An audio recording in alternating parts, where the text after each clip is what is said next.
सो topic तो आपने देख ही लिया कि गुस्से पे कैसे कंट्रोल करें।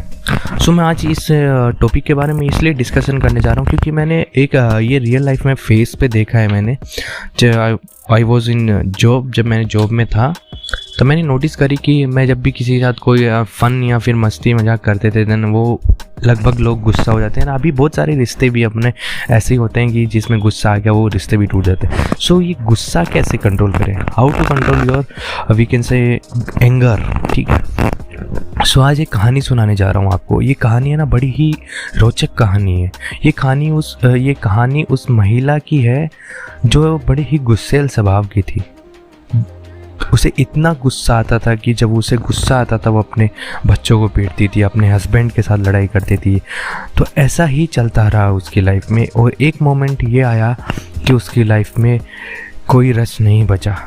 रस का मतलब ये हो गया कि उसकी हस्बैंड के साथ नहीं बनती थी, उसके बच्चों के साथ नहीं बनते थे, उसके बच्चे उसकी रिस्पेक्ट नहीं करते थे, और ऐसा चलता रहा। उसके बाद में उसकी फैमिली पूरी निराश रहने लगी, उसके हर बात पे गुस्सा होना, ये नेचर के विरुद्ध हो गया था। सब चीज़ें नेचर के विरुद्ध हो गया था। और ऐसा चलता रहा कि पड़ोसियों तक भी बात पहुंच गई, और महिला की पड़ोसी के साथ भी किसी न किसी बात पे लड़ाई होने लगी। सो एक दिन का वक्त है, वो महिला परेशान होके सोच रही थी कि कैसे भी करके मैं इस गुस्से को कैसे भी कंट्रोल कर सकूं, या फिर इस गुस्से की वजह से मेरे जो रिश्ते बिगड़े हैं मैं उन रिश्तों को सुधार सकूं और इस गुस्से को छोड़ सकूं। सो ऐसे सोच रही थी, तभी अचानक एक गुरुजी आते हैं दक्षिणा लेने के लिए। सो महिला गुरुजी को दक्षिणा देने के बाद में चुपचाप उनको खड़े होकर देखती है, और गुरुजी पूछते हैं कि वत्स बेटा क्या हुआ। तो सोचते हुए बोलती है कि गुरुदेव एक प्रॉब्लम में फंसी हूँ, या मेरी नैया ऐसे मझधार में फंसी है गुरुदेव कि मुझे गुस्सा बहुत आता है। सो गुस्सा कैसे कंट्रोल करूँ, गुस्से की वजह से मेरे बच्चों के साथ मेरी नहीं बनती, मेरे हस्बैंड के साथ, मेरे पड़ोसियों के साथ, मेरे फैमिली के साथ, किसी के साथ नहीं बनती।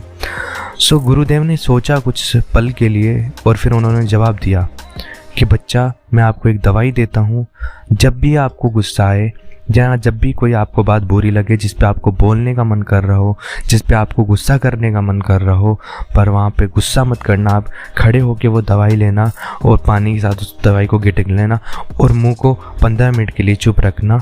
उसके बाद में ये दवाई काम करेगी। आप यदि आपने मुंह खोल लिया या उस टाइम आपने कुछ बोलने की कोशिश करी तो ये दवाई काम नहीं करेगी।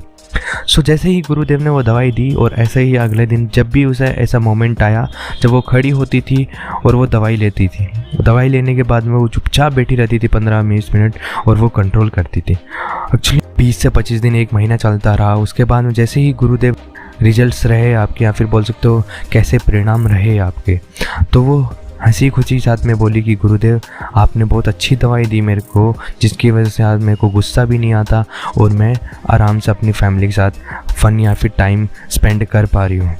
तो उन गुरुदेव ने एक बात बोली कि बच्चा वो कोई गुस्से को कंट्रोल करने की दवाई नहीं थी, वो दवाई थी बस आपको इतना समझाने की यदि आप कंट्रोल कर सकते हो तो आप सब कुछ कर सकते हो। सो इस कहानी को सुनाने का एक तात्पर्य ये था कि आपको समझ में आए चीज़ें कि कैसे लोग गुस्से को कंट्रोल कर सकते हैं, या फिर आप कैसे गुस्से को कंट्रोल कर सकते हो।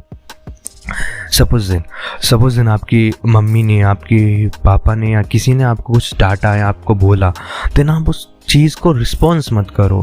आप उस चीज़ को समझो कि कहने का पीछे कारण क्या है, इस कारण को समझो, उस पर तुरंत रिस्पॉन्स दोगे ना तो आप गुस्से में आ गए हो, गुस्से में आके आपने आवेश में आके आपने जवाब दे दिया है, तो बात का सॉल्यूशन नहीं निकला।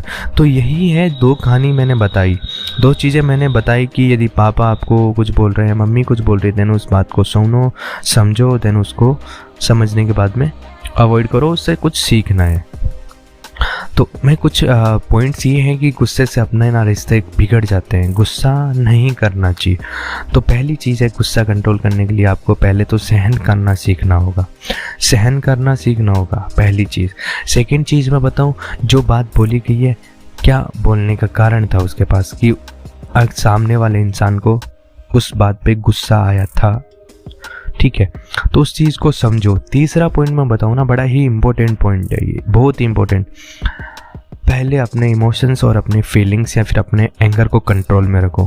कोई भी इंसान आपको गुस्सा दिला ना सके, कोई भी आपके बारे में कुछ बोले बट आपको फ़र्क नहीं पड़े। आप इतने बोल सकते हो मैच्योर बन जाओ, या फिर आप अपने इमोशंस को या अपनी फीलिंग्स को, अपना एंगर को, सब चीज़ों को कंट्रोल कर पाओ कि कोई गुस्सा दिलाना चाह के भी वो आपको गुस्सा ना दिला पाए। ठीक है, उसके बाद में बात करते हैं कि अब रिजल्ट्स है ना बहुत गंदे निकलते हैं। गुस्से के बाद में रिश्ते टूट जाते हैं, गुस्से के बाद में रिश्तों में वो मीठापन नहीं रहता है या फिर वो खटास पड़ जाती है।